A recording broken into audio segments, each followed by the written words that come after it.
All right, let's just wait here for a second. See if anybody else wants to jump in here. Matter of fact, let me do this here. Copy. Paste. Okay, there's a link for anybody. If anybody's out there watching, give me a comment or something. Let me know you're out there. Hey, Beam, what you doing, bud? Hey, there's a link posted if you want to jump in here. Yeah, just rainy, cold, miserable day. I was going to go out to the gravel pit today, but it's just too cold and damp for me. Just trying to get over bronchitis anyway. Hope I don't get a coughing spell. So how's everything been going, babe? I ain't had one of these in quite a while. I thought, you know what the heck? We're going to see what we can do here.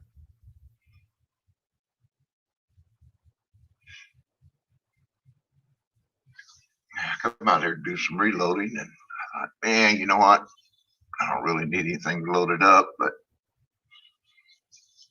figured, what the hey? That Ruger 22 breakdown you got, man, that is a nice little deal there, Ben.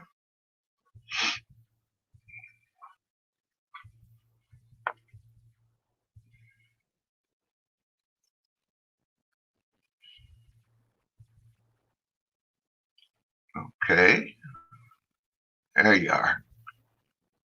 Crazy busy this week. Lost my cousin last week. Oh, I'm sorry to hear that.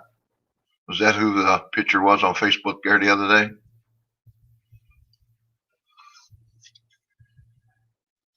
Yeah, it's hard to lose, especially at 39 years old. Man's got his whole life ahead of him.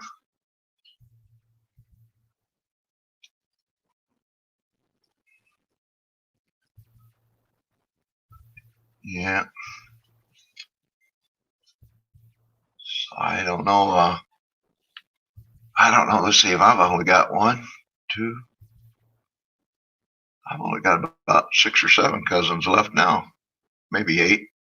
Yeah, over the years you lose them. I think. Let's see, one. On my mom's side family, there's only 2 of us males left. All the other ones are gone on. I've got 3, 4 male cousins on my dad's side. So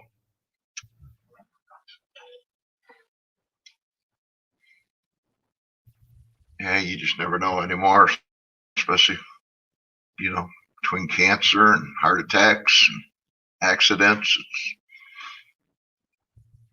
You just never know. You just got to be extra careful. And of course, take care of yourself best you can and do what you got to do. Yeah, I decided to have this. I was going to have it yesterday, but I worked yesterday. Well, I was planning on having it yesterday, but I had to work yesterday, and usually I have to work Fridays and Sundays, so I had Sunday off. I thought, you know what? Let's just do this. Anybody out there that wants to join in, I posted a link in the comment section. All you got to do is just click on it, and it'll bring you in. All I got to do is watch, see if anybody wants in. So I'll invite. There we go.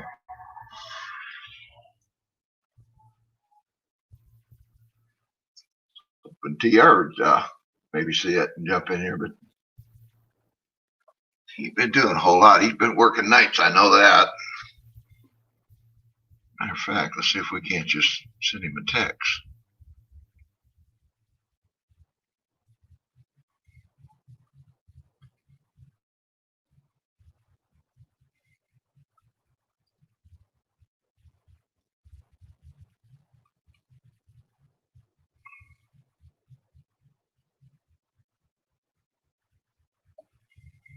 If he ain't working today, he might just join us.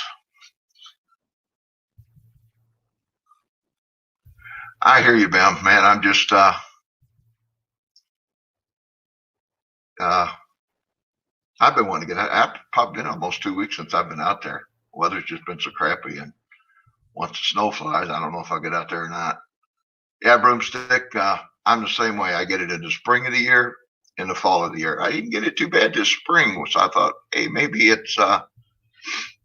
gonna miss it, but I didn't. Went and got me some antibiotic and some prednisone and cough medicine here the other day, and of course you start coughing, everybody looks like you, just a cross back you up off a vampire or something because of this COVID BS going around. But it is what it is. Ain't much I can do about it. But surprisingly enough, I don't cough there that much at work. But of course, I ain't eating, drinking anything either. Try not to, because that seems to flare it up a little bit more, especially something cold or real hot.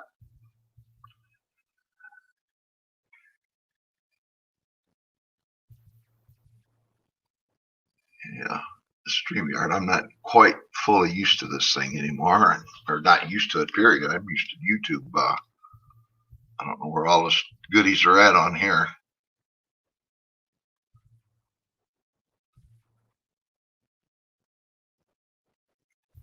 Let me turn this volume down so we don't turn my phone off here.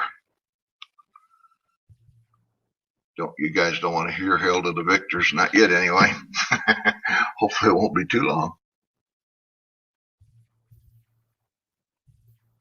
Yeah, this thing will linger on for a couple months, Bill. It really will. When I get it, it usually goes right through deer season. That way, I'm out in the blind or something, coughing my fool head off.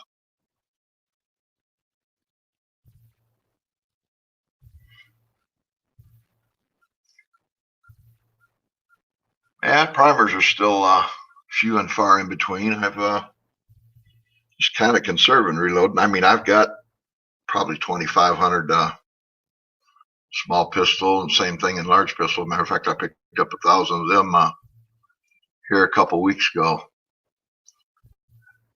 Yeah, broomstick. Yeah, them grandkids, especially when they're little, they're just little germ magnets. That's for sure. Oh, my grandkids are. Yeah, my youngest one's 21. She just turned 21 in May. She started her senior year at U of M. So, but yeah, the littler ones in day school and those things like that. Them little suckers they're germ collectors. And where was I at? Oh, primers. Yeah, I picked up 1,000. I run across 1,000 over here at Nascota here a couple. Man, it's probably been a month ago, a month and a half. I don't really need them, but I think that's got me up to around 3,000, 3,500 large pistol primers. But small pistol and small rifle, man, they're just. I'm on every list that I can think of to Midway, Mid South, Natchez, Brownells. I can't think of them all, but every one of them I got to signed up for when they come in to remind me, so I can, of course, get into it in time to get them. That's the thing. I understood Jay's over around Clare had some. Well, I talked to them here a few weeks ago, and they had some, but they's only limited in 500. 500 drive all the way over to Mount or Clare over there. That's 100 miles over, 100 miles back. I figured, well, it ain't really worth it. Now, if I really needed them, yeah, I would have probably made the drive. But I mean, I've got bullets up to yin yang. I've been wanting to finish loading these Acme 115s up. That's what my intention was today, really. I think there's a little over 200 of them. I got them stored in an ammo can in there, and well, when I get these done, I'll have over 1,000 rounds of them loaded up. So it's just a matter of getting ambition to do it. And I got them 750 Acme, not Acme, but Everglades 147 hollow points, jacketed. Figure I wanted to load them up close to what my defensive carry, get the velocity and stuff, and see how accurate they are. Give me something to practice with without having to waste defensive ammo. That's the only thing about it with this kind of thing going. You just don't want to waste any more than you have to. Might be a short chat. Nobody else wants to jump in here.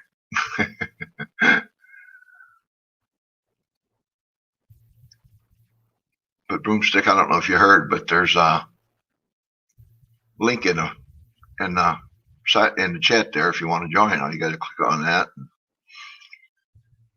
Yeah, Bill, I hear you. You know, basically, well, I was actually going to, like I said, I was going to go out today and just maybe just take the 22 out and plink around a little bit just to get some rounds in.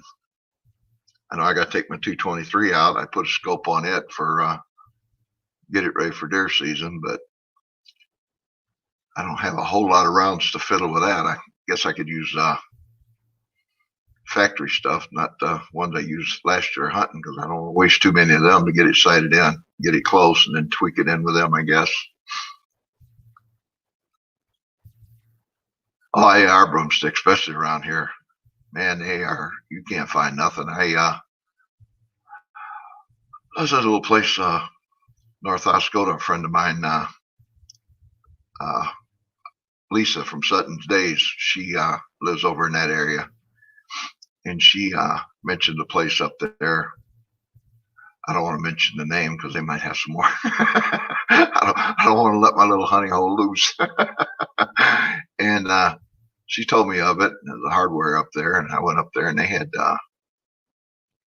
around 800 rounds of Fiocchi 115s, 9mm. They had quite a few 10mm, and I don't know, 2 or 3 boxes of 44s. They had 8 boxes of the Fiocchi, and I picked up 400, a couple hundred rounds. I said, "Is there a limit on it?" He said, "No, not that we know of." So I just didn't want to be hoggish, so I left the other 400 for some other people I don't really use factory ammo anyway. It's just more or less put back in the stash. I use them for like a review or something like that. I get a few of them, but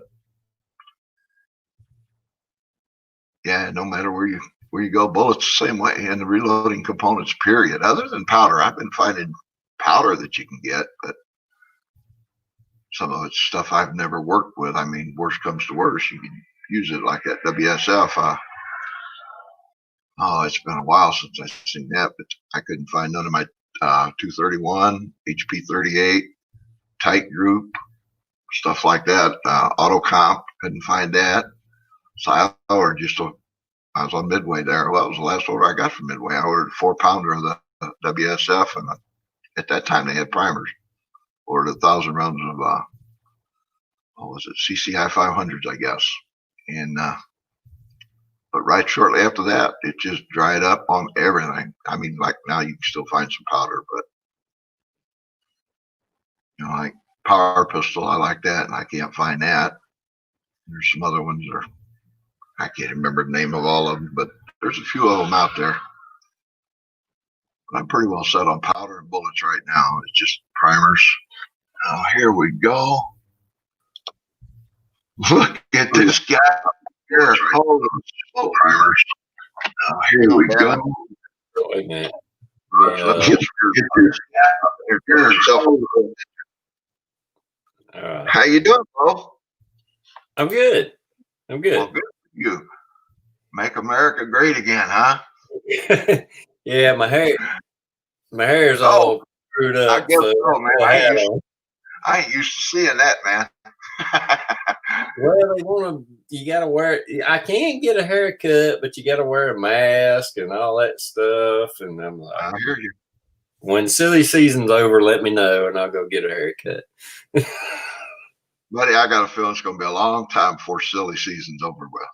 Yeah. Well, I guess it depends on what state you're in. I think in South Carolina, we're getting close to being over most of it. I mean, not that South Carolina is that bad, but there's a restaurant that's suing the governor, and they're already like talking about ending all the restrictions on restaurants because they know the governor is breaking the constitutional laws. Because once I don't know what you were talking about before. I don't mean to take the stage. No, But go ahead. Let's go ahead. well, we're seeing this, and I think it's in Missouri or Michigan. It may be Michigan. I don't know. Anyway, in South Carolina, according to the South Carolina Constitution, not the Constitution of the United States, Constitution of South Carolina, the governor does have emergency powers. Governor emergency powers, but they expire. If he says, okay, for the next 15 days, this is what we got to do. And after that 15 days, he can't redo them. He can't just keep reissuing them. And that's what's happened in South Carolina. The legislators, the South Carolina legislators, have to convene, either approve or disapprove what the governor's doing. And they have yet, here we are, 8, 9, 10 months later, they have yet to convene. He just keeps reissuing them. Oh, okay, emergency powers here, emergency powers, and they're unconstitutional. They hold no power. They hold no anything. And so a local restaurant in the upstate says, okay, no mask, no restrictions, set the bar, order your barbecue. It's a barbecue restaurant, I think. And so they tried to fine them, and they're like, no, we're going to sue because these are unconstitutional laws and we're not going to abide by them. And they're already starting to backtrack, and we're already starting to hear like, we're about to undo the restrictions on restaurants. Instead of fighting it in court, I see it starting to unfold where they're like having to back up. Well, I know the excuse me. I know the Michigan Supreme Court overruled our governor here back last week that it was unconstitutional for her to keep extending, and so I guess they give her a grace period. I think I want to say the 21st. I'm not sure, but she just the UP's had an outbreak up there, and she brought them back to phase 4, where there was phase 5, but due to the outbreak, she brought them back to phase 4. So I haven't really kept up too much with it, but I know the Michigan Supreme Court on, I think it was a 4-3 or a 4-3 vote or something. Like it was just one vote difference, but they ruled it unconstitutional. So we'll have to wait and see what all goes on with there. Yeah. Okay. It was Michigan. I knew it was an M state. Is it the brunette governor? Yeah. Yeah. Okay. Yeah. Yeah. Governor Witness or Whitmore or whatever the heck her name. Yeah. Same thing here we have a Republican governor, and like I said, South Carolina hadn't been that bad, but still, like a few months ago, I could go get my hair cut. They opened up the hair salons and barbershops. And then a month or two ago, it's like, okay, well, if you get your hair cut, you got to wear a mask. And it's like, dude, we're 8 months into this. It's about over. We're going to have to live with COVID. It's just part of life now. You're not going to eradicate it. It's part of life now. Yeah, people get sick. People die. That's just the way it is. I'm not wearing a freaking mask to go out in public. I'm not going to do it. And I understand. Yeah, I know. I wear my mask at work, and I wear it in work. Well, I have to wear my internet connection. Are you breaking up, or is it? It's me or you. I don't know. Oh, hang on a minute. Don't lose it. I have to wear it at work too, and it's posted on the doors. And it's like I've told other people. I said, when they come in, the first few days that they put it on, we really got a lot of flack and stuff. Then the company said, don't argue with them. Continue the sale. Go on. Just remind them when they come in, they need a mask or face covering. I did that, and we got an epidemic, but it's because people are so unhealthy they can't wear a mask. I mean, especially the younger people, they come in there, I got a health issue. Well, we can't question it then. We just got to go on and do our thing. And Governor Mitchmore, Jerry. That's right. That's her name. Yeah, I mean, I have to wear one when I'm at work, and I get that. We're an international company, it's a big corporation. Okay, I'll wear one I'm at work. Do I wear it properly? No. I mean, it don't cover my nose. I just keep it down here, and it's like, okay, I got my mask on, whatever. But then when I go get something to eat for lunch or whatever, I don't wear one. And now don't get me wrong. I understand if you're in a high risk group and you want to wear a mask for your protection, I get it. Wear a mask. I have no problem with that. Just don't require me to wear a mask. Well, that's it with me and the wife. I mean, everywhere we go, if it's in public, we both wear a mask because, I've got a health issue and it is what it is, so. And I don't mind wearing it. I mean, it's uncomfortable. It's irritating, but I'm kind of used to it now, so it don't bother me as bad. I know a lot of people come down, well, you're not truly blah, blah, blah if you wear this stuff and go along with it. But, I've got a health problem. I've got right now, I was telling them earlier that I just got, I got bronchitis now. So I'm coughing and hacking and all that stuff. And our Writer's Range, there's a link on here if you want to come in here and jump in on the chat with us. All you got to do is click on that link and it'll show you up on the screen. All I got to do is approve you if you want to jump in. But yeah, I wear it. I don't, yeah, should I? Yeah. Well, I mean, well, prime example. I have a girlfriend now, and I'm around her and her family, and her mom's 80 years old. She doesn't have health issues that would. I mean, she has like cataracts and some other stuff, but I mean, nothing lung wise, respiratory or whatever. But still, I mean, I respect trying to be careful around her, because she is an age group that is, at risk. Right. Well, that's it. Me and the wife, we're both 70 years old, and one of them will be, she'll be 71 here at the end of this month. I'll be 71 in December. So we have to, there's Writer's Range. How you doing, bud?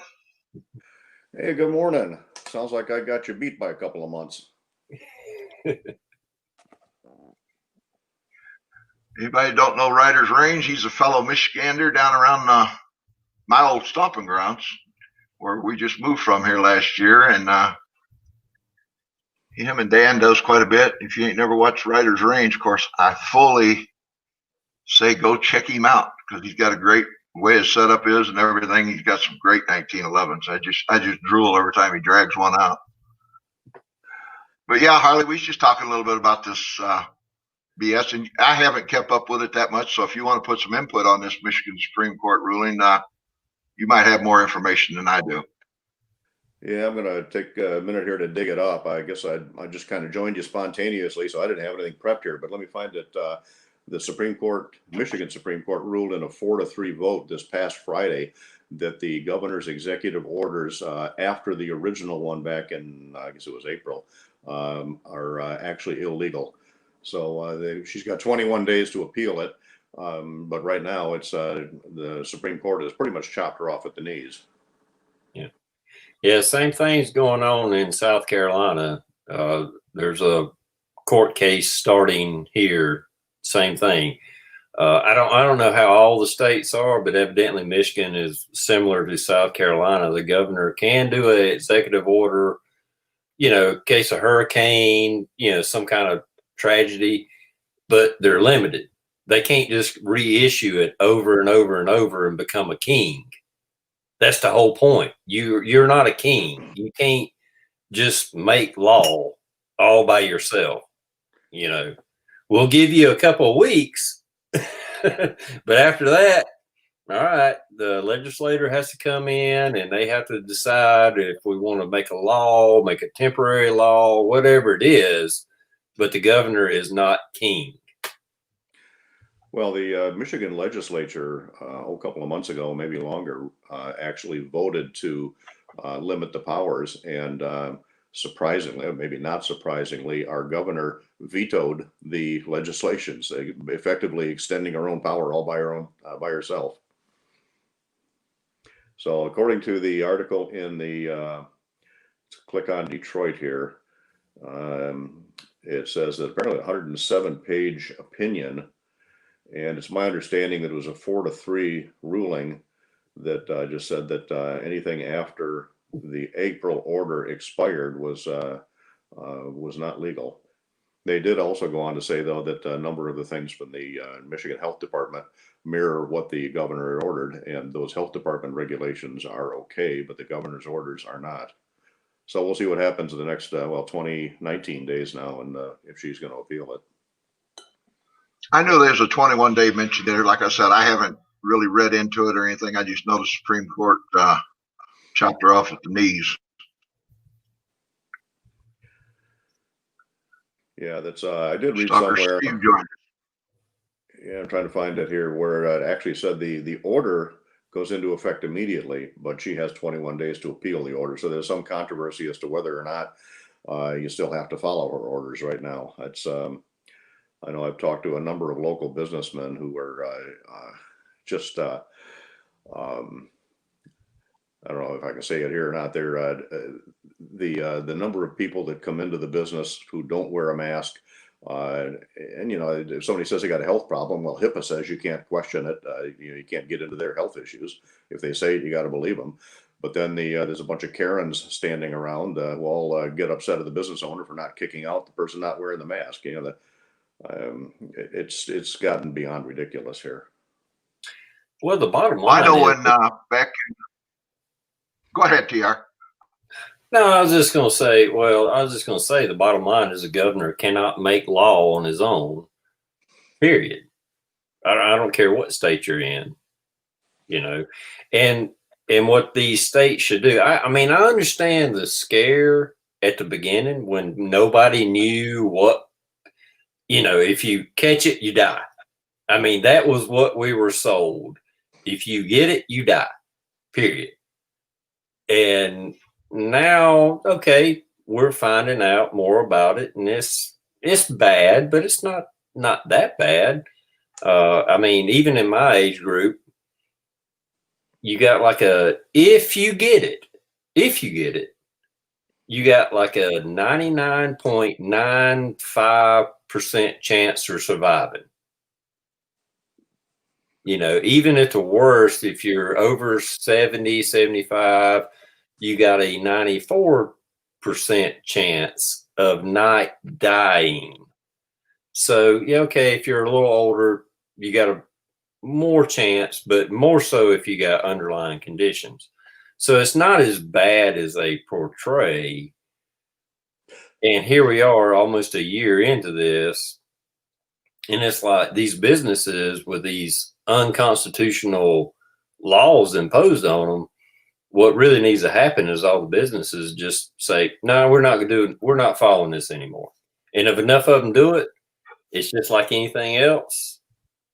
If they're trying to impose a unconstitutional law and everybody disregards it, what are they going to do? Well, a lot of that's going to depend on the county you're in too. In Michigan, of course, all the sheriffs are up for election this fall.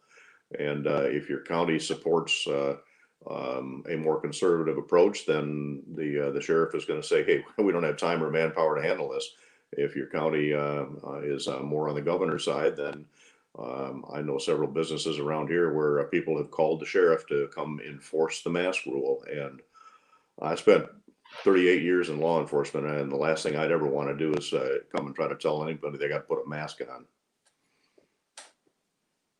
Well, I know this county that we're in. We're in a small county up here where I'm at, and you very seldom see a police or cop, state trooper, or anything anyway.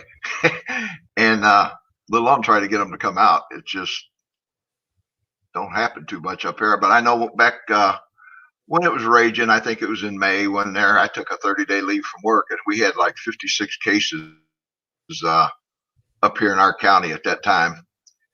Well, since then, there's like this week's been a bad week up in our county. We're up to like 200 and just shy of 240, 235, 238, something like that. Crazy Scotsman, Stalker Steve, welcome. Jerry Bear, glad to see you guys. One of you guys want to join in there? There's a link out there. But it'll all come out. I mean, after election, I got a feeling a lot of it's going to break down and be a little bit better. Aren't they predicting? I think most of the hype is has to do with the election, and I mean, you can look at it however you want to. The CDC did come out and say that only around 10,000 people died from COVID. The rest, the other 190,000 people, had underlying conditions that what it broke down to is they died with COVID. It could have been a factor, but it wasn't that they died from COVID. They just died with COVID. I mean, the same thing with the flu. I mean, if you're not in good health and you get the flu and you're already in dire straits already, the flu can kill you. I think it's the same thing with COVID. And that's kind of what the facts are really putting out there. Well, I had read that a lot of medical facilities were getting extra money if they for each COVID case that they had. So a lot of illnesses and a lot of deaths were being attributed to COVID, even if it wasn't. If somebody died of whatever, but yet they had the sniffles or maybe a fever or something. Okay, that's obviously a COVID related death. So we're getting our extra cash out of this one. Yeah. If a hospital decided to list somebody as a COVID death, they got $39,000 right off the bat. Gee, I mean, you can't trust the statistics that are issued by the government. Wow, what a surprise!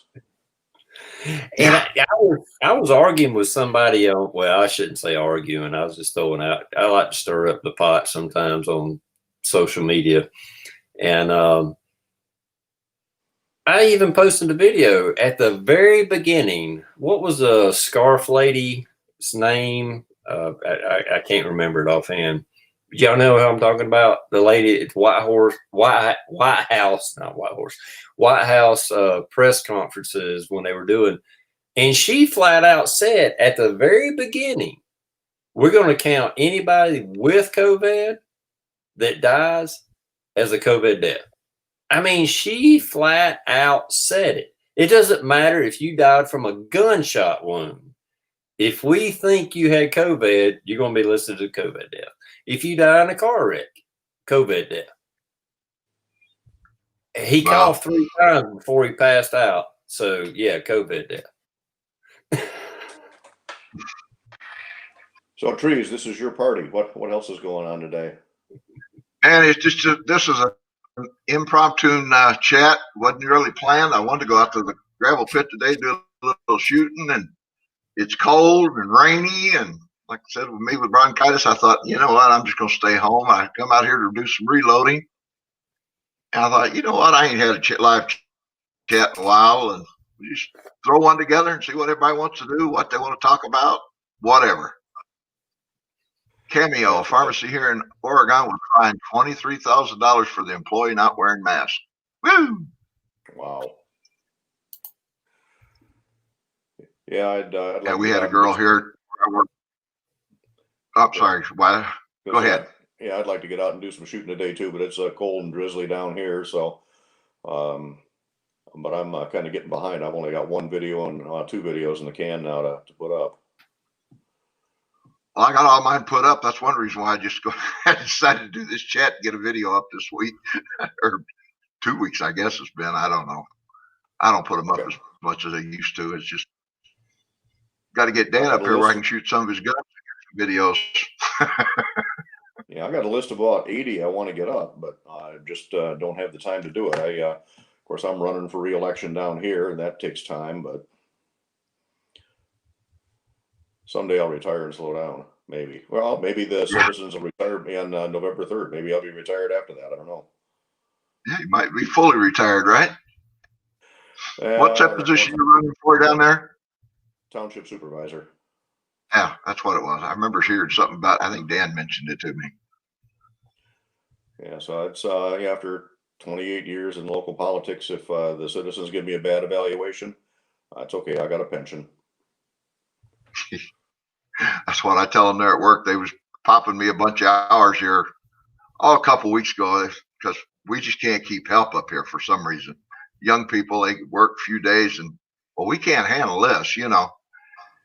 And so I was covering a few hours. I said, look, this job is not my. I don't rely on this job for my living. This is just to get out of the house and get me a little bit of reloading money or whatever like that. You know, I don't have to rely on this stupid thing. So they back down. So yeah, my problem is just finding all the time right now to get out and shoot what I want. I got about 80 videos that I want to shoot. Just and I got a bunch of friends offered me guns to test out. Just no time. Of course, then YouTube's still playing with things. They're demonetizing about 1/3 of the videos that I put up. So certainly not a way. yeah, I don't have enough. They cut monetization on some of the smaller channels. They cut us off at the knees here a couple years ago when they put that 1,000 subscriber and 4,000 hours of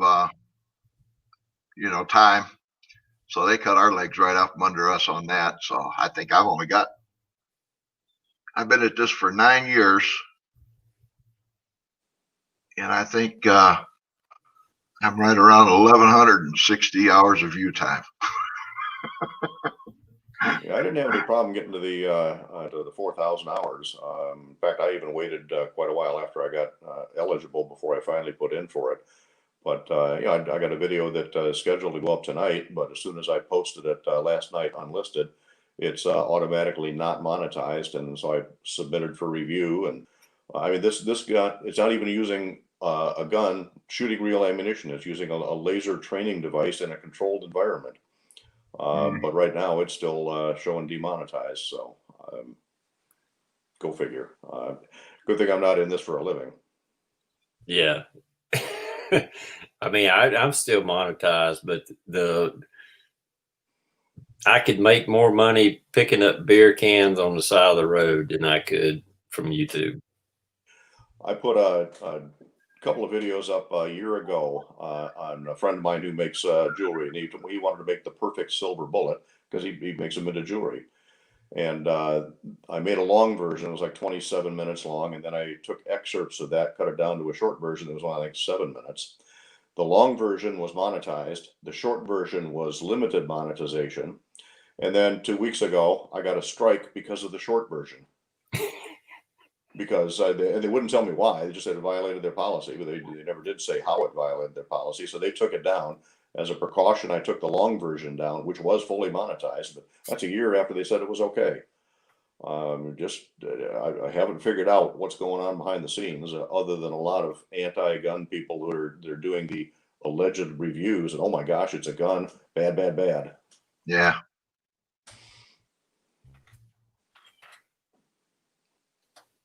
Hey Mario, how you doing, bud? The best I've done when I was really putting out Give Me videos after I monetized, the best I ever done was maybe $30 a month is what it averaged out to be.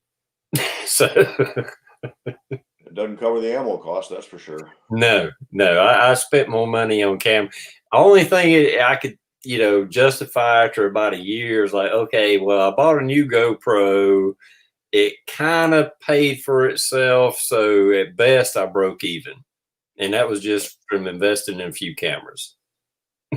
I'm so far from that, but again, it doesn't cover my ammo cost, but I don't think any of us, except maybe Hickok 45 is probably in it for the money, but the rest of us, I don't know. I think a few of them does.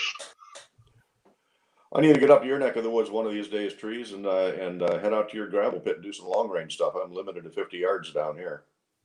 Me and Dan can stretch it out if we're there by ourselves. We can get. You could probably get 380 if you really stretched it. Oh wow! Or not 380, but 300. I think when he did his Legend, yeah, we took it. He took it back. We got it back to 280. But if we could, where the berm is, the big berm. If we could get back into that hillside, I mean, you could get now. It might be. You could probably do it now because they did some rework out and dug it out. Where before you had to go down this deep thing and then walk across there and get to it. But they've kind of been moving some dirt around, so it might be a little easier to get 300, 325 out of it. Yeah, thing about it, you got to pretty much hit that thing during the week because weekends, it's the only shooting place around here on the weekends. Oh, really? Yeah. That's why when Dan, when this was all going on, his wife and daughter was staying up here at their cottage. And of course, he was too quite a bit, but he had to go back downstate for some other things. And that's why me and him was together so much during the summer there. I don't know when he'll probably be closing his place down up here before too long, I would think. Yeah, you got another few weeks. It's going to warm up this weekend, and supposedly looking low 70s and sunny this coming weekend. I haven't even looked at the weather beyond today. I told my wife, I said, we thought about going, told her we'd like to go for a ride today. I said, but I wanted sunshiny where you can enjoy the colors, because they're just dull looking without. Well, up here it's supposed to be 57, 66, 59, 54 through Thursday. So TR, I'm new to your channel. You got anything in the wind coming up in the near future?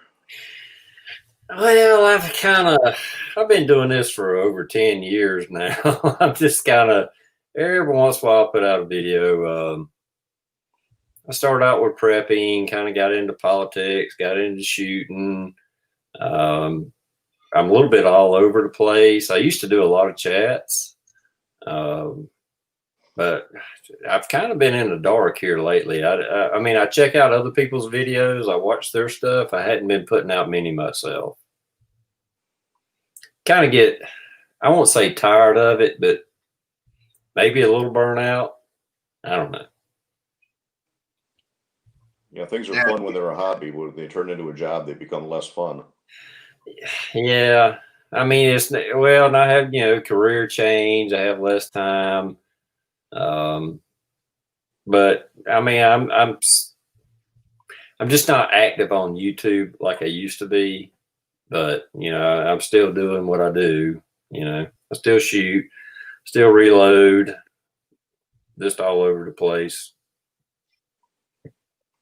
Yeah, TR was lovingly classified as our chat slut there when he was really active. He had his own chats on Sunday night, Monday night, or Tuesday nights.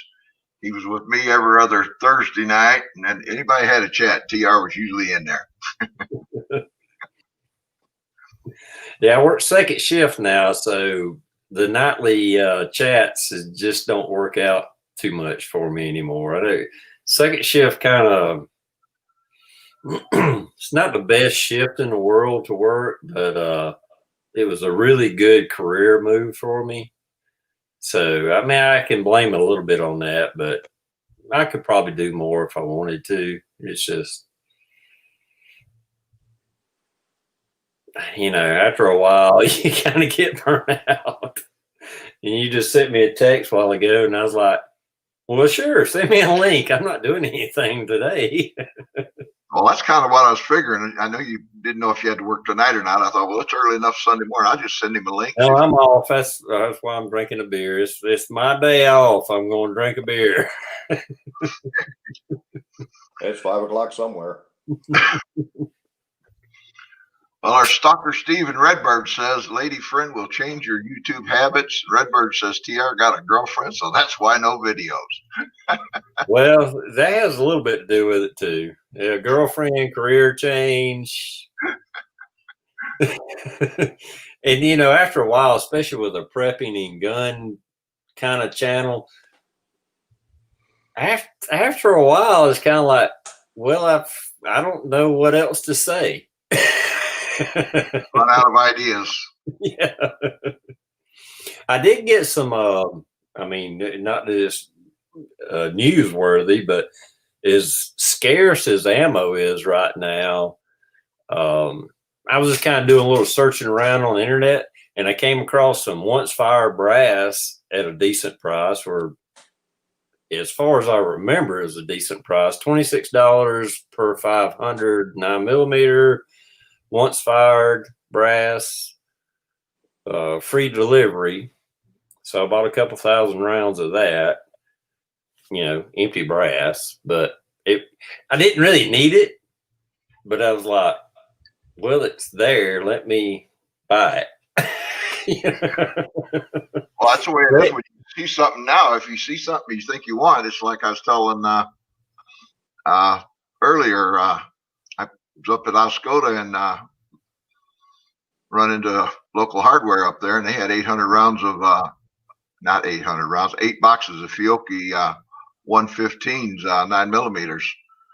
So I grabbed 4. I said, "You got a limit on it?" He said, "No, not that we know." I almost bought all 8 of them. I thought, nah, that's being hoggish. You know, save some for somebody else. You know, Yeah. primers is what I need. Well, I don't really need them, but that's my main lookout right now. Yeah, at the end of the day, if you don't have primers,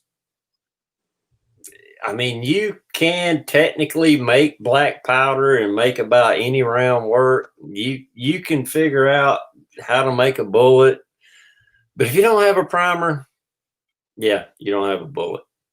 You don't have ammo. Let me rephrase that. Yeah, about a month or so ago, I went into just on a whim, I went into a store I hadn't been to. I won't name it now, but I hadn't been to it in decades. Just something in the back of my head said, yeah, go check out the store again. I did. And I kind of looked through the opening to their supply area, and I saw a box of Federal primers there, just one. And you know, I asked if it was large pistol, and I like Federal. And said, "Yeah, you got any small pistol? No, we don't have any." Said, "You got any more large?" I'll go in the back and check. So he came back a couple of minutes later holding a case of 5 bricks of Federal small pistol primers. And Wow. he started opening them up, and I said, "You got a limit on it?" He said, "No." I said, "Don't even bother to open the case. I'll take the whole thing." And it was only $40 a thousand. And I bought the other box of a large while I was there. But you know, finding something like that it's like finding gold nowadays. Yeah. That's what sportsman shop over here in Oscoda I went into one day, and because I knew he had primers, but I walked in there, he had 1,500 large pistol primers, no small pistol or anything, and I grabbed 1,000. I left five, like I said, I left 500 for somebody else. He didn't have a limit on it, so I just brought the brick home with me. That was about a month ago. Not that I really needed them, but the opportunity was there, so you might as well grab it. Yeah. I'm all set for primers and powder. I'm pretty well set on bullets. I ordered a bunch out of Extreme here, almost a month ago. And 3 days later, I got one of the 2 packages, and the other one has not even been scanned by the Postal Service since it left Reno on the 15th of September. I have no idea where 1,000 rounds of 38 bullets and 500 rounds of 45 are sitting somewhere, but certainly not in my house yet. I know a few years ago I ordered some, yeah, coated bullets from Eagleton out of Idaho, and I never got them. This wasn't a shortage or anything. I contacted them. They said, "Okay, we'll send you another group out." Well, I got that group, but the box was ripped open, the bag was ripped open, bullets was gone. So I contacted them again. And they sent me another shipment. Yeah, a buddy and I ordered 3 cases out of Montana Gold, and I think there's 3,759 millimeter bullets in a case. And of course, they ship them in the U.S. Postal Service, whatever you can get in the box for one price, which Right. doesn't make my postal carrier at all happy. But we got the first box. They shipped 3 of them, so we got the first box in 3 days. We got the second box in a week, and the third box never did show up. Montana Gold finally sent us another one. I think it is. You get a 60-pound box of bullets, and the postal people don't want to handle those, or they drop them, like in your case, and they break them. They just kind of sweep everything to the side and forget about it. I know Acme bullets. I got the computer sitting on they ship them in a wood crate, and then they got banding around it. I mean, if that thing breaks open, it had to be on purpose, because there ain't no way you're going to break that thing open. What company is that? Acme bullets. Hang on just a minute. You guys keep talking for a second. Well, Don, have you noticed that? I know you've been reloading for a long time, like me. Have you noticed that lead bullets online are almost, if not more, than regular Full Metal Jacket? There's not a big price difference anymore. No, there isn't. And I heard somewhere that the last actual lead mining place in the United States got shut down. Yeah, they don't they don't mine for lead in America anymore. All right, I found acmebullet.com. Here's the way they ship them. This was 1,000 rounds of 125. This was from a couple years ago, but it's got like a tongue and groove type in there, and then they put bands around it. I mean, if that comes open, somebody wanted into it. That's for sure. Yeah. But right now they don't have. Well, they didn't last time I looked here a week or so ago. They ain't got anything really available other than. Well, they did have. Let me see if I can find them here. You would think after the many ammo scares we've been through, not that I'm hurting for ammo or anything, don't get me wrong, but there's no such thing as too much ammo. Not anymore. And we had this little lull here, maybe a year ago or so, and you could get anything you wanted. Yep. And I think a lot of us went back to taking it for granted. It's like, well, Trump's in office, we're good.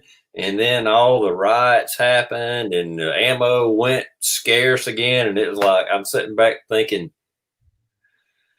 here I am again. I should have been stocking up. Yeah. But it's like a while back, I bought 1,500 of these 115 grain. They called them their lipstick bullet. That's from Acme. But then here a while back, they had some, and I'm not. Well, TR knows. Everybody knows me that knows I don't like green. But they have some 125s, and normally these are always red, but for some reason they made a batch of green. They had them. I says, well, I gotta swallow my pride with green and pick them up.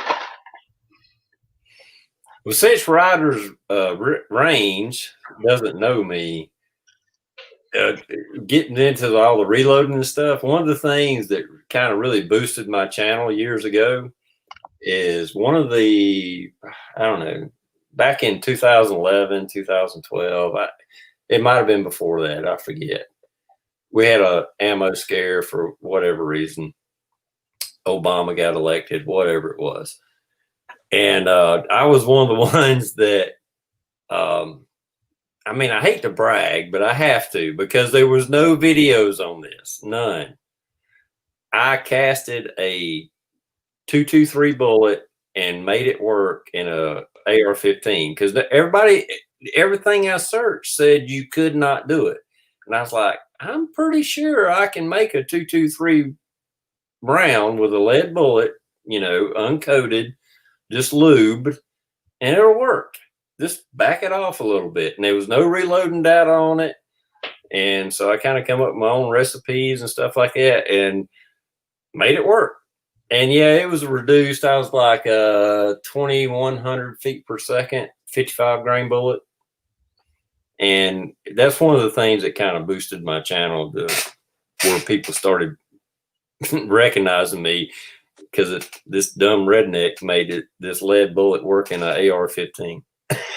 And of course, now you'd probably get a YouTube strike and be demonetized and taken out or whatever. Yeah, they took down a couple of those videos because it was like a series I did. I mean, I went through the whole thing, casting the bullet, trying this load, trying that load. It's like, okay, this seems to be working, you know. And I was using wheel weight, so it was really hard. They don't lead your barrel up that bad. Right. Well, I'm all set for now. It's just this winter I'll be I think I can crank out about another 15,000 rounds, but I'm going to have to back off on my 1,000-round pistol reviews. Yeah. Yeah, I'm not really hurting for primers, but I don't have a total abundance of them. But once winter comes, I won't be shooting that much anyway because I just can't get out in that weather. Yeah. Well, I stocked up on 9s, 40s, and 45s back in fact, I bought several thousand rounds of 9s when you could get them for like $180 a thousand for factory fresh stuff. But again, doing a 1,000-round pistol review, those go away pretty quick. Yeah. I'm looking for somebody up here that's got a dozer to come back here. I'm going to put me a little 50-yard range back here in the back of the house, but it's got to be 450 feet from my nearest neighbor. I wish I could do it. Not if you're target shooting. Well, according to our township, it's got to be 450 feet. Same thing as hunting rules. That's too bad. So I'm 50 yards is plenty for me. You know, anything over that, you know, I can go to gravel pit or something, but I just keep putting it off and putting it off, asking around if anybody got anybody dozer, you know, to build me a big. The reason why I got to have a big mound is there's a pasture right over our property line, and sometimes his black Angus cows get down there, and I don't want to accidentally hit one of them and have to pay for it. Yeah. Well, if you get good at pistol at 50, would you say 50 feet or 50 yards? 50 yards. 50, yeah. Okay. You know, after 50 yards, you're probably not shooting pistol anyway, unless you have to. I'm not saying you can't hit a target at 100 yards with a pistol, but it's not going to be my firearm of choice. Right. Well, I know back in the 80s and to the late 90s, I used to shoot IHMSA, which is International Handgun Metallic Silhouette Association. And the large bore targets was anywhere from 50 meters to 200 meters. Now, 200 meters is right around 219 yards. And I gave that up back in 2000. I quit shooting that. So most of my distance shooting's been 7, 10 yards, you know, 15. As some of my videos has been showing, I've been trying to extend that out a little bit to get back into it. But well, I mean, in practical, unless it's shit hit the fan for real, you know, it's going to be hard to justify shooting somebody at 100 yards with a pistol. And that's right. This was a game. This was a challenge. Yeah, you know, exactly. like you're going to go out there and shoot a game animal. Well, unless you're Elmer Keith or somebody like that, there's no way in the world. Even back then, I would have took a shot at 200 yards at a deer. Okay. Yeah. These are life-size rams at 219 yards. Yeah, you may hit them. Some of them you may hit in the nose. Some of them you may hit in the rump. Some of them you may hit in the horn. Some of them you may hit right in the center point. You have to knock them off the stand. And they're 3/8 inch steel. So you got to pop them pretty good to knock them off that stand. Oh, back in my 20s, I used to shoot 100 yards with 1911s and, you know, GP 100s. Not saying I hit a target every time, but I did. But now I'm in my 50s. I can't really see my sights, much less 100 yards. You go over and watch Ryder's Range. Your name's Harley, right? Yes. Yeah. You go over and watch him popping that shooting star at 50 yards, TR. Yeah, a Texas Star with 6-inch plates at 50 yards with a handgun is a lot of fun. Yeah, my theory is that if you can shoot a 10-inch plate regularly at 50 yards with a handgun without stress, then you probably can shoot in defensive distances okay with stress. I would hope. Yeah, well, I've done enough. I think I've done enough. This is kind of my theory. It's more as long as you fairly practice enough, the muscle memory, and if you have a good grip on your gun, a good, you know, gun that fits your hand, I have to admit, I point shoot. I see the front sight, the target, bam, that's it. You know, and for the most part, that gets me in range of what I need to be hitting. I'm not saying I'm a dead eye sharpshooter, but I have fun. Yeah, back when I was shooting PPC, the official matches went out to 50 yards, and out of 150 shot PPC match, 48 of those shots were at 50 yards with a handgun. And if you were outside of the 10 ring, you were not competitive. So on a B-27 target. So that's back when I could see a little better. I had to give that game up. Visions and nerves do tend to get to you a little bit as you progress. Just a little bit. I know some days out there I can't hold that pistol steady for squat, especially if I drunk very many coffees in the morning. Well, I can still hold it steady enough to see the front sight and the rear sight and line those up, but trying to find the target once I get the sights lined up is not like it used to be. Yeah, if I tilt my head way back where I can see through my both bifocals, I can see my sights real well. But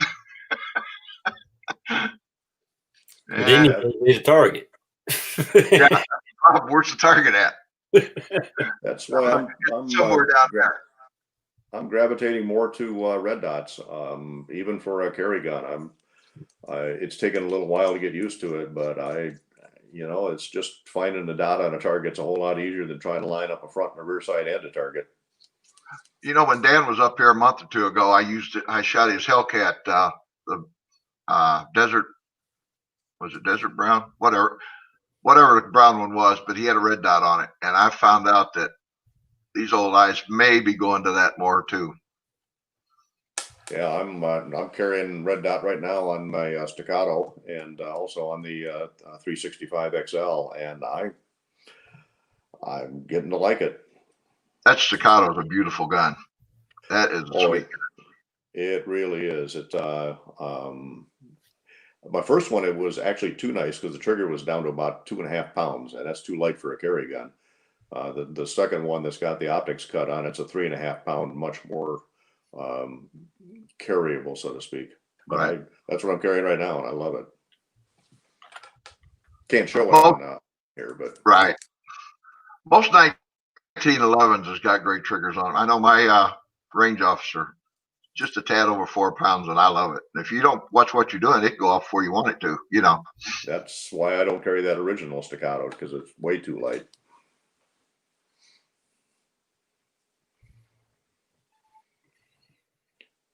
But hey, I don't really like trigger on a carry gun. I did put in the Glock 17 that I sometimes carry the ghost trigger deal thing in it, but it's still like 4.5 pounds. Yeah, I mean that's all it brought it down to. That's what I did on my 17. Put one of those what do you call them on it? I can't even think of the name of it. It ain't the trigger, but it's. I don't know if they call it a disconnector or whatever part that is. Yeah. I put one on my Model 17, but that's the only anything done on any of my guns trigger wise.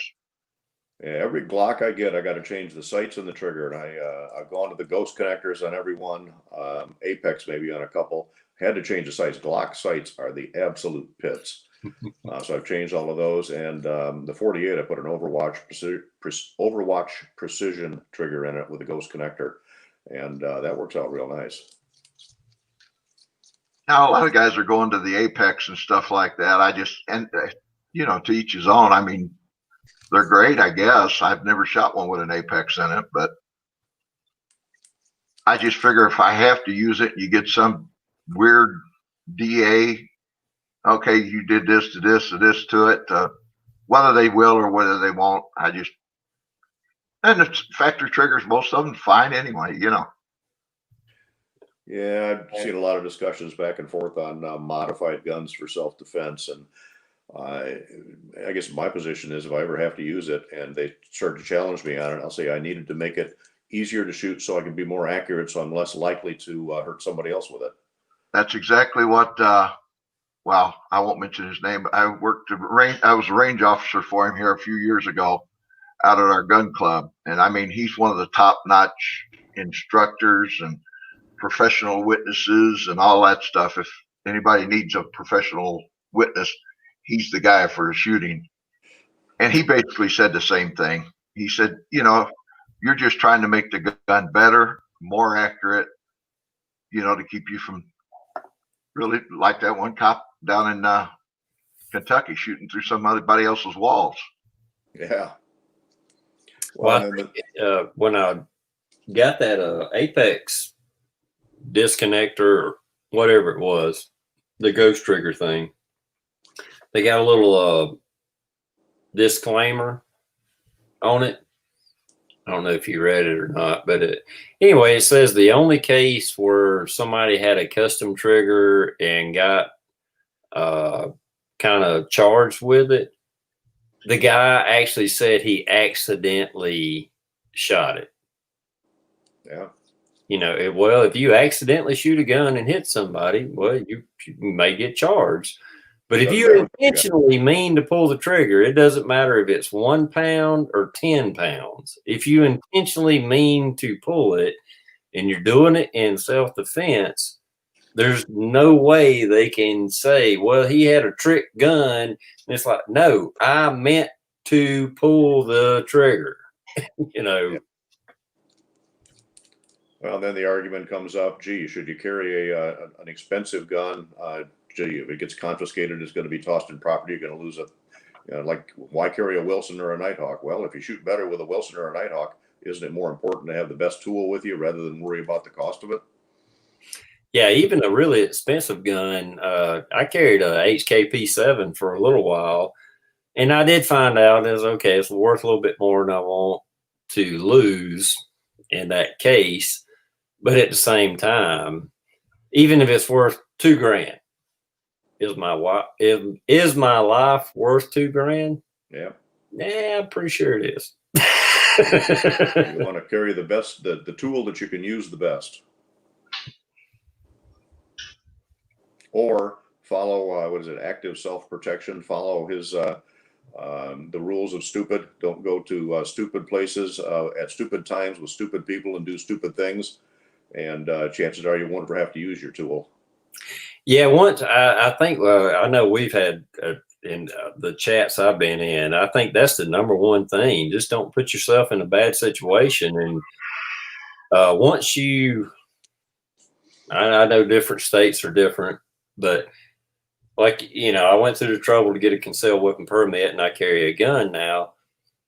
And it makes you more aware of your surroundings for some reason, because I know that I put myself in a situation where, well, now if I'm in trouble, I'm not just thinking, well, I may have to have a fight. I may have to kill somebody. I don't want to be in that situation. So I don't put myself in that situation. And I'm not that I've always been the smartest guy in the world, but I mean, I've been kind of aware of things, but now that I carry a gun, I'm even more aware. And it's like, nope, I don't need to go there. Nope, I don't need to go down that street. I don't need to go down that alley. Whatever it is, I avoid it before I even see it. Well, that's the way I am. The place where I worked downstate before we moved up here, NTR, I didn't go mention it. You know where I worked at. The same thing up here is I work and I go open the store up at 5 o'clock in the morning. And of course, the company rules say no firearms, blah, blah, blah. Well, they don't know it because it's inside my pants. Right. But every day that is on me. I don't care if something happens, they fire me. Yeah, well. But we had not too far from here, about 35, 40 miles south of us last week. I guess they had a robbery at I think it was a General Dollar, Family Dollar, or one of them. And the girl told me there was shooting involved in it. I hadn't seen anything on it, and that's only 35 miles from here. And I'm up far enough north where I feel a lot safer than where I did downstate there, working there. But she's still with me every morning. Yeah, I feel safe out here where I am. I won't even call it the suburbs. It's semi-rural. Right. But still, you just never know these days, whether it's day or night, rural or urban. Even when I'm sitting on the John Deere cutting the lawn, you never know what's going to happen. Now, people say that's ridiculous to carry a gun when you're doing that, but I've seen daytime assaults, and even in the rural areas, I would much rather go to my grave saying I'm glad I had it with me than go to my grave saying, boy, I wish I'd have had it that day. Yeah.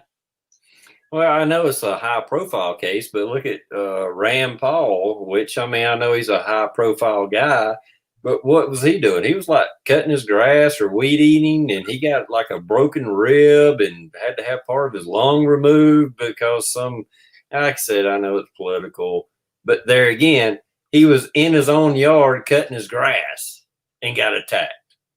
Yeah. And the only reason we probably know about it is because he is a high profile case.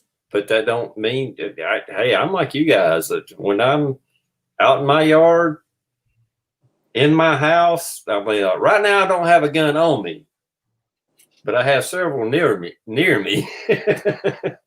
Well, 2 miles down the road here, maybe 2 years ago, there was a guy from another state just out cruising and drove into the driveway at about 10 o'clock in the morning, and it's an S driveway that went in front of the house. Surveillance cameras caught him the whole bit.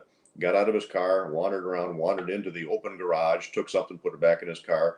Then the surveillance camera showed him going into the house, and there was a gal sleeping on the couch and two dogs in the house that instead of barking, they came up wagging their tail like pet me, pet me. And the guy stole a purse off the counter and got back in his car and left. All caught on surveillance, broad daylight, rural area. Just one of those things that happened. And if the gal on the couch had awakened, who knows what the guy would have done? I don't trust anybody anymore. Yeah. Or if he had more evil intent, what could have happened? Yeah. I mean, you hate to think about that. It happens. Mine slays there. Go ahead, TR. I was just going to say, before, years ago, back in the 90s, before we had, they had concealed weapon permits, but they were a lot harder to get back then, before things opened up. Florida kind of opened the door for everybody. But I bought my wife, she had a Beretta 25 auto, and I made her keep it in her purse. Smith & Wesson 38, I put in the dash for her car, and this was before she didn't have a concealed weapon permit. They were hard to get then. And I told her then, and I taught her to shoot, took her shooting. And I'm like, look, I don't care. If you feel like your life's in danger, shoot them. We'll deal with it in court. But I would rather deal with it in court than go identify your body. Yep. Because you're in more danger than me. You're a young woman out here.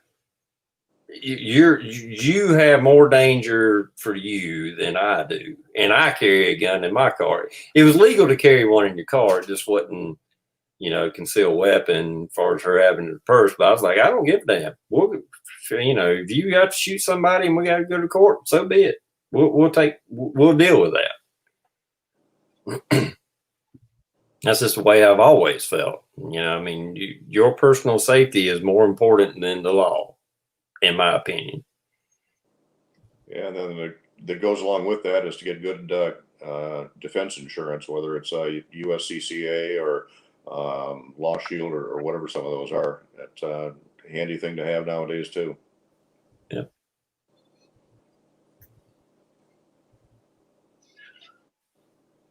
Let me go out here to the chat room just a minute, guys, and just give a rundown. We got Crazy Scotsman, Fresh Fowler, Stalker Steve, JH586. Hey, Jamie. Let's see who all's out here. Been trying to watch a little bit of it. Bim Freedom. I don't know if Bim's still out there or not. Scott Hillbilly Morgan, Kentucky. Give you guys a shout out. We're going to be winding this thing down before too long. Redbird 491. Mario Mosen. Cameo. Never heard seen that one before. Welcome. Jerry Bear Tactical, another Michigan guy. Him and Bim Freedom. Bim's been up here with me a couple times. Him and his son shooting with me. Last time he's up here, he brought his missus with him. Is he a Michigan guy? Yeah. Yeah, Bim Freedom's Michigan, and Stalker Steve, Jerry Bear Tactical. Of course, you know Dan. Yep. Everybody knows Dan. Dan used to be on our chats with us, with me and TR on Thursday nights when I was having them. It would be TR, Dan, and Rich, 1911. He used to be on here with us.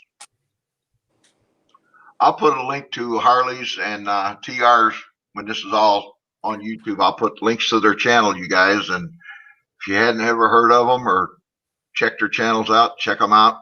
Like I said, Harley's got a fantastic range. I believe it's behind your house, ain't it? Or they're about on your property somewhere? I got to walk a whole 50 feet from my garage to get to my shooting point. It's pretty tough. Yeah. But he's got a heck of a range there in his backyard. I know there used to be an indoor range down there by you. I know the area where you're at, and they went out of business here a few years ago. And I never was at their range, but I was at their store a couple times. Well, there's I think they're doing their, oh my gosh, I want to say it's their 8-year anniversary they just did. Can't believe it's been that long, or maybe it's 5-year, but they got a really nice 3-bay, 24 point, 25-yard indoor range. So they got the 2 8 bays that'll take rifle and pistol, and 1 8-bay that's members only that'll take anything. Oh, really? They've kept it open. They've kept it open and redone it then. Well, this one was just built new. I think it was 5 years ago. The store itself opened up about 8 years ago, and then they built the range, and that's it's a long drive. That's almost 5 miles from me. Yeah. And then there was one just opened up in I want to say it was the New Hudson, and I think they've got, I can't remember, it's a 50 or 100-yard indoor. Yeah, Peacemakers over in New Hudson. That is a nice store. I mean, they've got everything. They've got a restaurant in it. They've got a barber shop. If that's the same, not Peacemakers. Huron Valley. Huron Valley. Yeah, right. Peacemakers is new and opened up out in Howell out there. Yeah, Peacemakers up in Howell, and then Huron Valley's over there in New Hudson. Yeah, that's it. I bought my CZ P07 from them, as a matter of fact. I'm watching the little chat out there. Does Michigan have a stand your ground law? Yeah. Okay. How do you? It's good to know your laws in your state. I know South Carolina has stand your ground. You say Michigan does.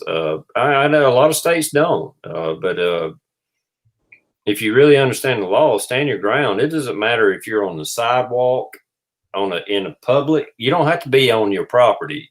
At least in South Carolina, stand your ground means in your motel room, in your car, on the sidewalk. It don't matter where you are at. You can stand your ground. You do not have to retreat.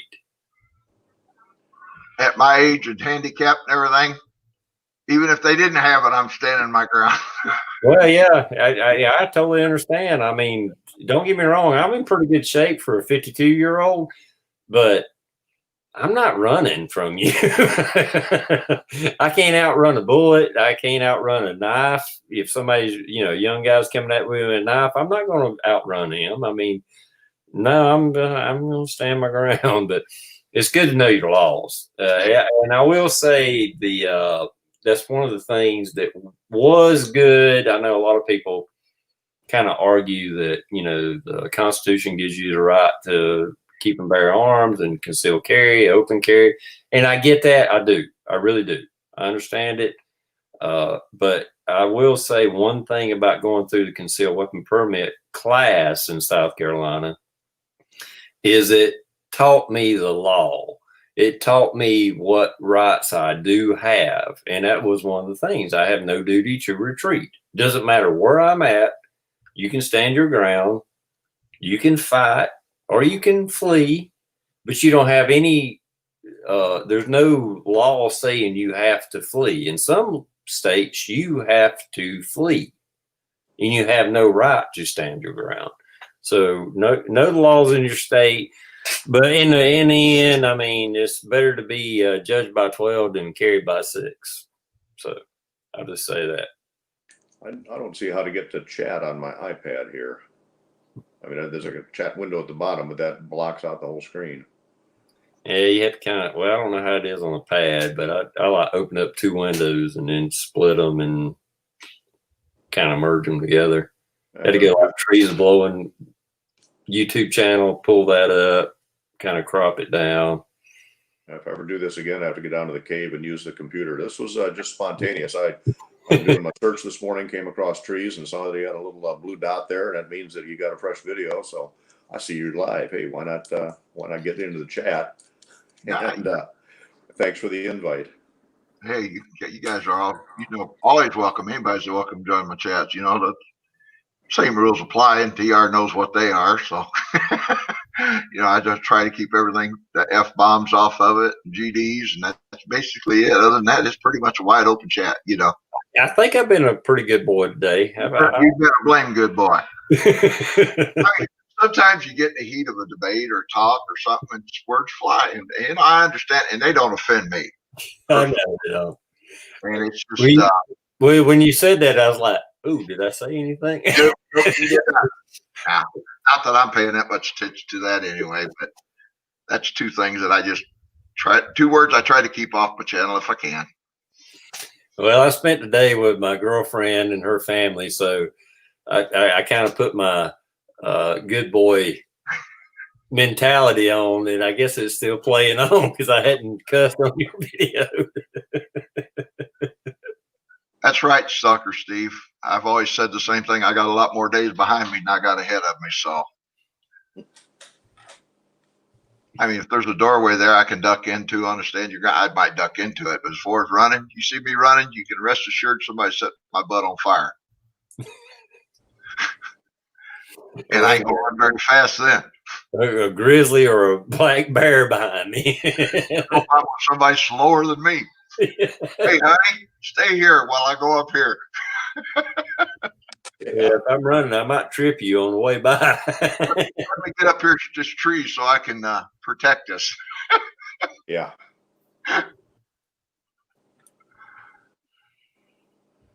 Yeah. If I go to chat, it brings up comments, but it blocks out the whole rest of the screen here. So okay, if you got it up, if you got my channel up, Harley, go over where the chat is and go up. You'll see 3 dots, and it'll say pop-up menu. Hit that. Don't have that on my iPad. Okay, well, you actually got to be into my channel in order to get that. You can get a pop-up, and then it'll show the chat for what's going on YouTube, because YouTube and StreamYard's got a little bit of a difference in timing. All right, I could see it in when I was in your channel. That's what gave me the link. Now, if I go out of, I can only do one thing at a time on the iPad. So if I go out of StreamYard and go back to your chat, does that? Yeah, that would kick you out of the chat. Then we're gonna be closing her down here pretty quick anyway. My chat usually only lasts about an hour or so, and we've been going for probably close to an hour and a half. But as long as the chat's going good, we keep them going. Yeah, if I go back to just the chat window. Yeah, but the next time, if you see me on here, just get your StreamYard, hit your reduce and minimize it or whatever. Call up the YouTube channel, go in there and click on that, find the video, click on that, and then go up to those 3 little dots up in the right-hand corner, and it'll say pop-up chat, and you can click on that and just drop the other part down, and then that way you got both of them right side by side. Kind of reduce. Yeah, I'll do this with the computer next time, make it a little easier. Yeah, I don't know how it works on the iPad or anything, on the phones or anything like that. But hey, this is my first time in my life ever been on chat. I mean, I've done a boatload of Zoom meetings, which I have had to do for the last what, 6 months, but first time I've ever done a chat. And again, I appreciate the invite.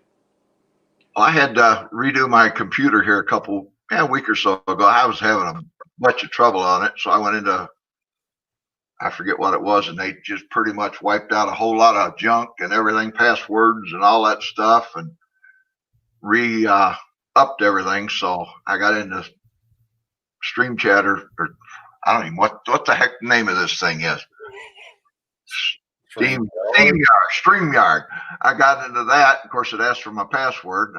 I don't remember what the password is, so I had to go in and get a code to get into that thing, and finally got it up running. And StreamYard's fair. This is only second or third time I've used it. I've always used YouTube chat, which was a lot.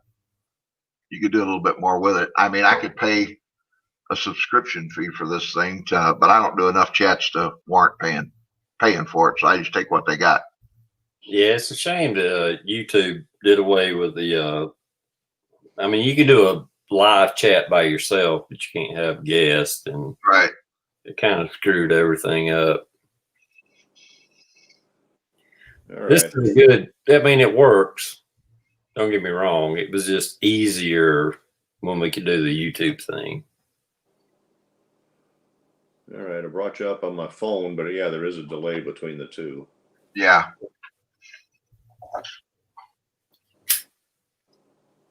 All right. Yeah, I'm learning some of this new technology stuff here. I hadn't heard from Dan here a couple weeks, other than, comment on a video or something, but his Instagram, but haven't heard much from him. He ain't been up this way, I guess, or if he has, I ain't heard from him. What's his 44 mags are too fat to run, huh? Okay. Yeah. Along with that. Yeah, he's a big 44 mag guy. Well, no, that was Jamie. He was talking to the Scotsman. Okay, yeah, Scotsman's a big. He's got several 44s. I just put it in my watch list on what is it? Gunbroker. A Smith & Wesson 329 PD, the Scandium frame 44. I don't know if I'll ever get one or not, but I don't know if you ever shot one of those, but that ought to be interesting. We had a guy at the gun club one time. Well, he's our club president. He picked up one, and with that light frame, he didn't have that thing no time. He said that thing just hurts too bad. Well, even that, I don't know if you saw that 5-shot 44L frame that I got. Was it the model? Is it the 69 or something? I put 5 shots of 44 mag through that. Not ever going to happen again. My grandson was up here, wanted to try it. I think he put 2 rounds through it and said, "Nah, that's not happening anymore." I would like to have just the old Model 29. I want the Dirty Harry 8-inch barrel, just the Model 29. I don't know if I would shoot it that much, but I'd like to have one just for the heck of it. There was one year, I was still a relative rookie, only been on the job a few years, and I was working alone 7P to 3A in an area that had a lot of high crime. We were carrying revolvers at the time, and the policy said you could carry a backup gun. It didn't say what the limitations are. So I was carrying an 8 3/8 nickel-plated Model 29 in a shoulder holster under my windbreaker. And policy didn't say which one had to come out first either. So if a gun came out, it was that 44. Well, just in case you gotta, shoot the guy behind the engine block, Yeah.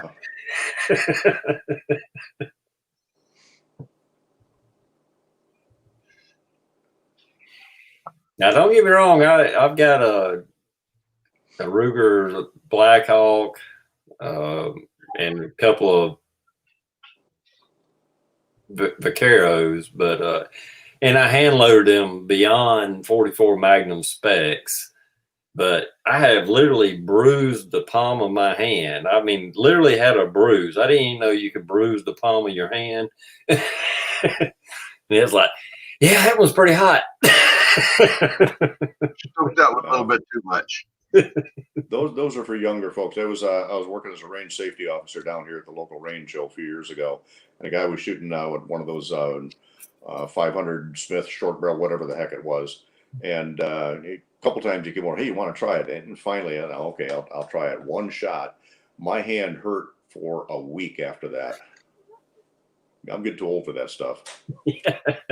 Yeah, that's it. I used to have a Smith 29 Classic. It had the full length rib under it. Boy, that was a nice 44. That's one of them guns I got rid of that, dadgummit, why did I do that, you know? But just shooting them, unless I really loaded it down with my hands and wrists and stuff, the problem I had with them, I just couldn't shoot it anymore. God forbid me trying a 450 or 500. Probably break my wrist.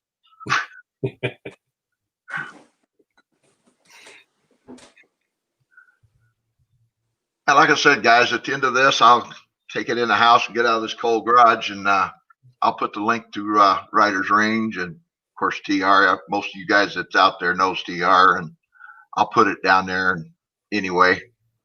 That way you can check it out. I know. How long you been on, right, Harley? How long's the channel been up? Yeah. We started Memorial Day weekend of 2019. So what's that? About a year and a half now. Yeah. I know. I got you through Dan, and then of course subscribed shortly thereafter. I don't know how long I've been a subscriber to you, but that's how I found you is through Dan too. So, and actually Dan gave me a big boost. I think I had maybe 50 subscribers, and he came out here and did a video on my range and mentioned it. And that day I got like 125 more. Yeah. So that was kind of a big push.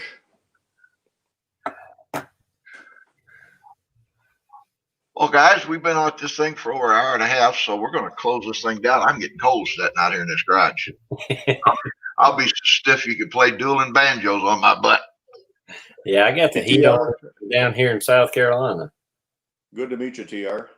Yeah, you too, man.